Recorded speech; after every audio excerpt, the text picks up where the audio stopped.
Greetings, everyone. I'm excited to welcome Alok Goel, co-founder and CEO at Drivetrain. Alok, welcome to the show today. Thank you so much, Ben, for having me here. Really excited. Yeah, excited to talk finance, FP&A, all that great stuff. So yeah, let's dive in. Tell us a little bit about your background. So, Ben, I started this company about 2.5 years back. Before starting this company, I used to be a venture capitalist, interestingly. Used to make investments in very early stage companies. So companies in seed, Series A. In fact, some of the companies I invested were in paper plan, all the way to Series B. We'll talk more about this. But before that, I was an entrepreneur, built and sold two companies, both in the B2C space. And before that, I was a product manager at Google. Oh wow, I love. Yeah, we'll dive into that. I love that VC plus founder background. You've been on both sides of the table. So yeah, tell us a little bit more about that drivetrain transition. So you said a couple years ago started drivetrain, but how did that idea come about to launch another company?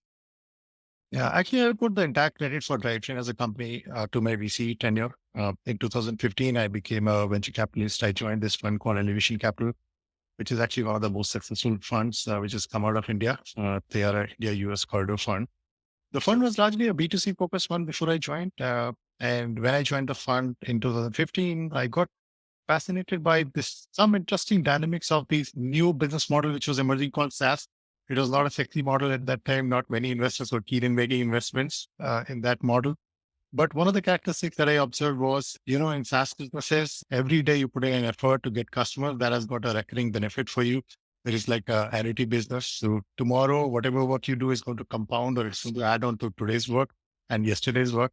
It's not like in B2C where every day, midnight, your transaction volume for the day becomes zero as an e-commerce website and then you're starting from scratch.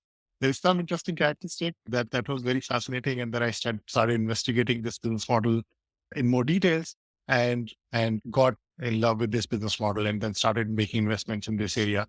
So I set up the investment practice in the fund. But then over time, as I was talking to more and more entrepreneurs every week, I'll talk to maybe 15 new SaaS companies. So over a period of 6 years, you can imagine like these are probably like thousands of companies.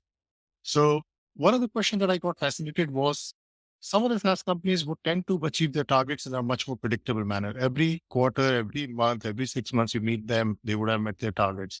But some of the other companies would not. And the question I got fascinated was what brings in predictability in the SaaS businesses. And there were some very interesting insights which came out. One of the insights was that in SaaS businesses, there are so many different pieces to the jigsaw puzzle. You need to get your hiring right. You need to create pipeline at the right point of time. You should have hired salespeople who will ramp up and everything takes time in SaaS businesses. So, but you need to get this jigsaw puzzle right. You need to get the right things at the right time for you to achieve your targets. If you miss one of the things, you'll still miss your targets at the end of the quarter or at the end of the year, kind of the thing. And it was basically that pursuit which led me to a lot of insights. And at some point of time, it felt like insights are meaningful enough to convert them to a product, which is what we are doing at Drivetrain. So the whole mission of this company is to help companies bring in more predictability in the execution and help them achieve their targets in a more predictable manner, month on month, quarter and quarter, year on year. Yeah, I love that insight and that background. So yeah, let's talk a little bit more about Drivetrain. What products and or services does Drivetrain offer? So as a product, we help you with three things. The first thing we help you or our customers is to help them understand what needs to happen for them to achieve their targets, like what all they should be doing across their GTM side, which can be sales, funnel, hiring, all the way up to, the outbound, inbound metrics and KPIs, those leading indicators, or the financial aspect of this, which will be the cash flow, balance sheet, P&L, revenue, all of this kind of modeling. So the first part is about the planning, which is what all you should be doing to achieve your targets. The second part is we connect with all your different business applications in the company and we'll bring in all the data from all those scattered different places. And there'll be one unified source of truth, single source of truth for all the metrics and KPIs. And then you can actually monitor how your performance is against the targets because no metric is sort of something that you can read unless you put in context around it. If you got 400 MQLs in a month, whether that 400 was great or not, it really depends on what was your target. If your target was 300, then it was great performance. But if the target was 500, then that's underperformance, right? So we basically help you find that out. But the key layer on top of this is once you've got the model or the plan and then you've got the actuals coming in from your different business applications, how can you actually build the intelligence layer or that layer which helps you in terms of making decisions? How can you actually bring in decision intelligence on top of this stack? is the third part of the product, which is basically figuring out what are the bottlenecks to growth, which was often a question that I used to ask in my board meetings from my founders. Say, why are you not growing? What is the bottleneck to growth? And once you know the bottleneck to growth, then the next question is how to fix that bottleneck to growth. What is that lever or KPI that is in your hands, which you can pull today, which can help you bridge any kind of underperformance that you might be heading to at the end of the quarter or at the end of the year. So that is really what Drivetrain as a product does. With Drivetrain, I assume you're selling this into the CFO office. So reaching out to FP&A CFOs, is that your target audience? That is correct. Although increasingly what we are seeing is, so largely it is CFO office, as you rightly said, but we are also seeing good amount of traction from the CRO office because depending on the kind of company that you speak to, the revenue may be a responsibility that is owned by CRO organization or RevOps function to be more precise. And in some of the companies where companies go full stack in terms of exhaustive planning, whether the revenue or the cost side, it is owned by the finance team. So it is basically translating into serving requirements of both, but our primary audience is actually the CFO. Which makes a lot of sense. But then you say on the CRO side, you're seeing some traction there where you can hook into their RevOps applications and do the same thing, just like you're doing for CFOs, but with their data for that CRO audience. That is correct. That is correct. At the end of the day, business is about, it's all the metrics and KPIs are connected to each other. You've got the profit, and then profit has got two components, revenue and cost, and then revenue has got further components in the form of ARR, and that has got further components in terms of activity metrics, like how many emails you are sending out as a BDR team, right? And none of the metrics can be sort of meaningful in isolation. None of the metric can move the needle all by in isolation. So you have to basically look at all these metrics in context together for you to do your planning. And that is what really Drivetrain does. In our case, it is not about only financial planning, but you can actually go all the way up to the upstream metrics in your business as well. Definitely agree. And that's one of my mantras is metrics and context. You can't just isolate one single metric. You have to look at that whole data set, the whole metrics, and also just trends, which your tool helps with. So yeah, big believer in applications like yours as companies scale because it just gets too complex. So many data sources, so many applications that you've got to push through. And it's like once you've seen the light and used software like yours, you really never want to go back. So yeah, definitely agree. So what year did you found Drivetrain? So we founded company right in the middle of COVID. It was more around April 2021 is when we founded the company. So been about 2 years and a quarter. Okay, so April 2021. And do you have a headquarters location? Yeah, so we are incorporated in Delaware. That's our headquarter location, but we've got offices across the globe. So we got an office in the Bay Area in US and California. Then we got office in Atlanta. We've got a bunch of folks in New York as well. And then few other distributed folks. We are a fully remote organization. So there are a few other folks, like one person per city kind of the thing as well. And then we have got part of our team based out of India as well. So that's how we are structured. And what's your current team size? We are about 52 people in the organization. And you said about 52? That is correct. Okay, 52 staff. All right. And anything you want to share around revenue ranges, ARR ranges? So revenue range, you would have heard of these interesting frameworks like T2, D3 kind of the frameworks. we are like in that T3 stage of that T2, D3 framework at this point of time. So growing really rapidly, getting a lot of love and affection from customers, especially given the macroeconomic situation where everyone needs to bring in a lot of visibility, a lot of tightness into the ROI of every single function, every single area. How is your sales ROI? How is your GTM function ROI? Mm-hmm. People are even asking questions around how is your R&D ROI. So given we are answering a lot of those kind of questions, it's been amazing growth so far. Okay, and you're referring to, so you're on that path, the triple, double growth plan, which is exciting. So, and so how are you finding people like me, CFOs out there? How are you finding your prospects? Yeah. So we actually took a slightly different approach over here. It's more of authenticity of our GTM. So one of the key pillars of our GTM is more around, references. So if we make a customer successful, if we make a CFO successful, they would recommend us to 4 other CFOs as well in their network. So that is actually one core way in which our GTM model is working. We get a lot of references from our customers. They'll make warm introductions, which is like, they cannot be anything better than that in terms of connecting with new sales prospects. The second model that is working is that we create a lot of high quality content on our website, which is actually truly the thought leadership content, which is talking about top of mind challenges that today's CFOs are facing. What are the kind of state solutions that we are seeing emerge in the industry in terms of the best practices that, hey, this tough problem was solved by this company in this way. This tough problem was solved by this another company in this way. For example, we wrote about how do you measure the ROI of different functions, whether it is sales or even HR or your customer success team or your onboarding team, with one of our customers actually writing a guest post with their thought leadership work. And it is essentially creating this kind of content, which is giving this feel of community on our website where people come in, they consume a lot of this content, get to know about the best practices. And they really align with our mission and vision of actually helping finance professionals bring in predictability and make better decisions.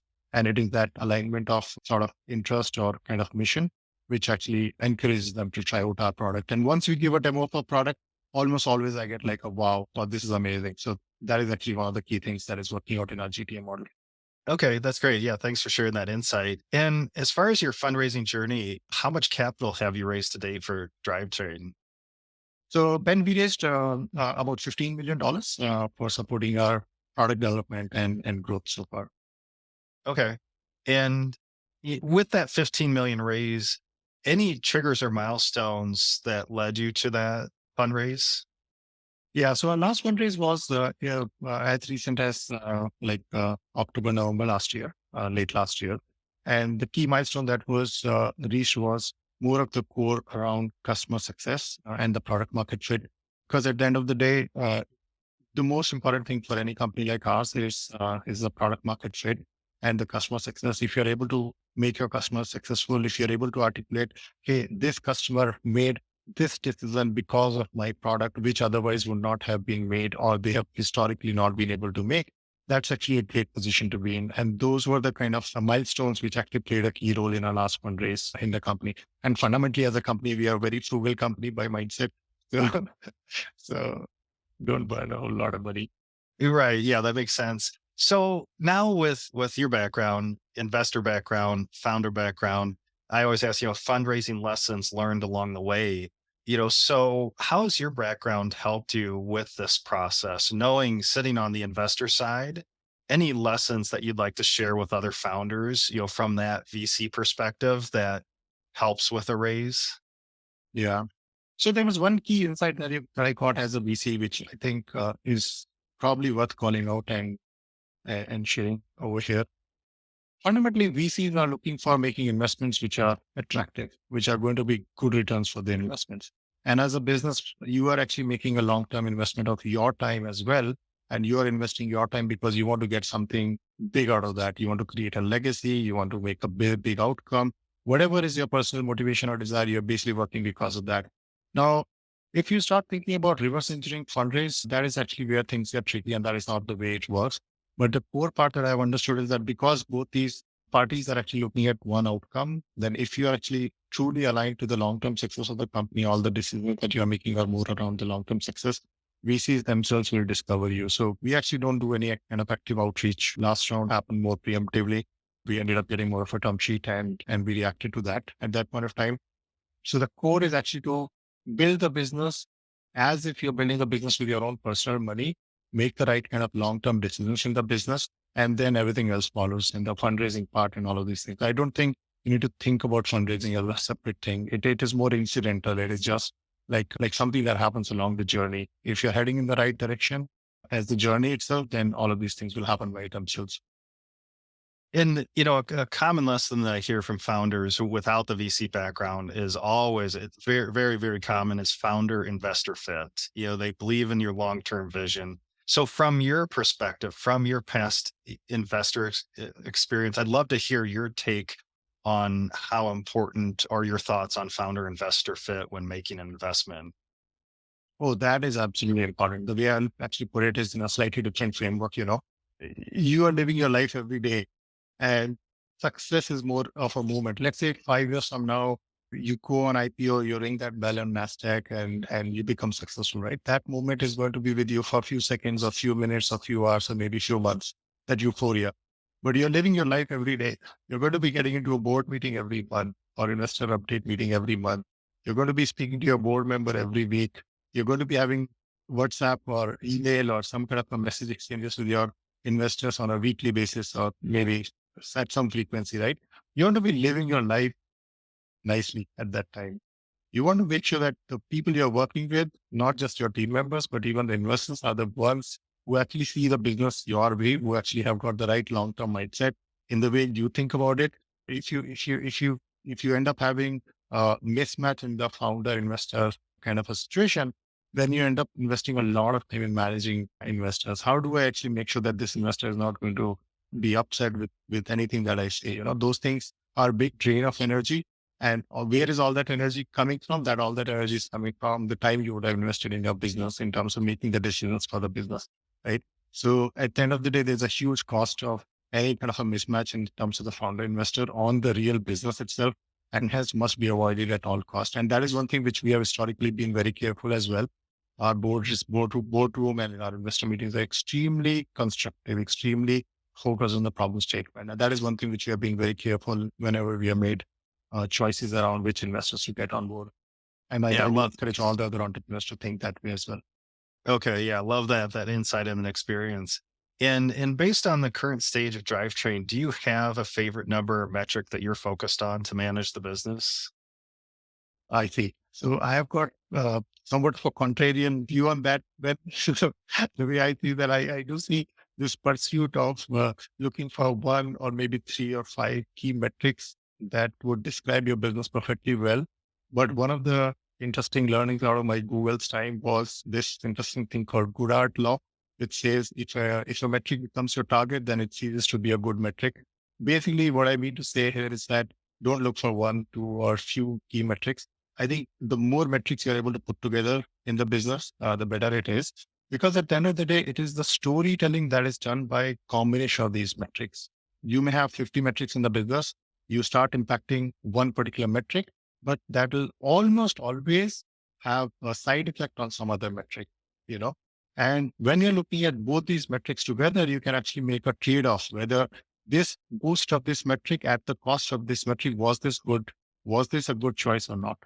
And that happens only when you're looking at all the metrics put together in the right context. If you're measuring only few metrics, you would invariably end up missing up on some of these other kind of the metrics that would have told you more better quality narrative around what is going on in terms of metrics in your business, what is really going on in your business.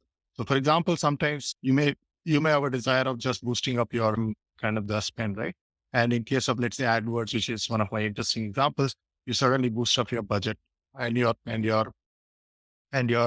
number of leads are now going up. Your budget is actually going up quite a bit in AdWords.